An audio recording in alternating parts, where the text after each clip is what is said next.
नमस्कार, मैं विजय कुमार, आपका हमारे चैनल पे स्वागत है। मैं ले चलता हूँ खबर की तरफ। आप जो स्क्रीन पे देख रहे हैं, आदि स्क्रीन पे समाज कल्याण विभाग के छात्रावासों में स्वर्ण भी रहेंगे।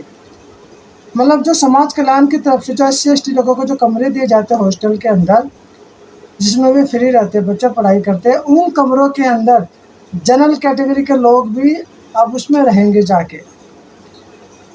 और ज़्यादातर तो होता क्या है कि जो इस तरह के जो छात्रावास होते हैं उसको जानबूझ के खाली रखा जाता है, या फिर उसमें पूरी सुविधाएं भी नहीं होती ताकि बच्चे वहाँ पे ना रहे। और जैसे 100 कमरे अलॉट होते हैं तो उसमें से 30-40 बच्चे रहते हैं, बाकी को कैसे न कैसे करके कोई ना कोई बहाना लेके उनको अपॉइंट किया नहीं जाता, उनको कमरे दिए नहीं जाते, जिसकी वजह से वहाँ पे खाली रहते हैं।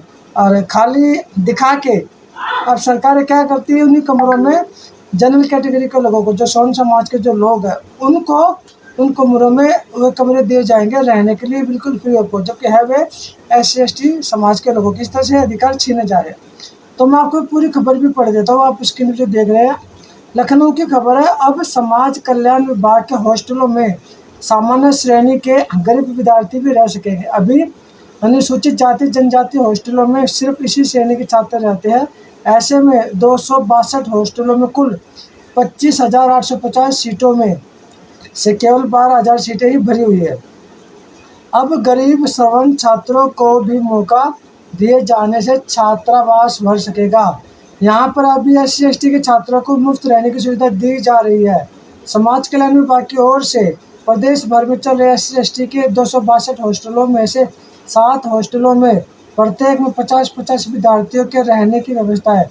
बाकी 255 हॉस्टलों में प्रत्येक में 100 छात्रों के रहने की व्यवस्था। निर्देशक कुमार प्रशांत के मुताबिक इस संबंधी प्रस्ताव तैयार किया गया है। अब इस तरह से जो SC/ST के बच्चों के लिए जो कमरे होते थे, जिसमें वे रह के पढ़ाई करते थे, अपनी पूरी पढ़ाई करते थे और अपना घर, मतलब पढ़ाई करके अपने घर चले जाते थे।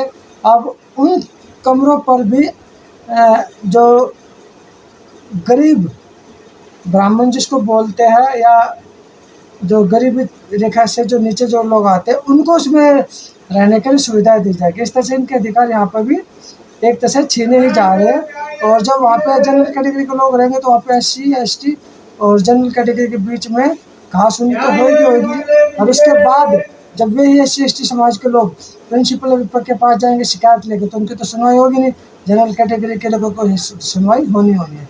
तो मैं विजय पुनिया, आप इस वीडियो को शेयर कीजिए, लोगों तक पहुँचाएँ और चैनल को दबकर सब्सक्राइब भी कीजिए।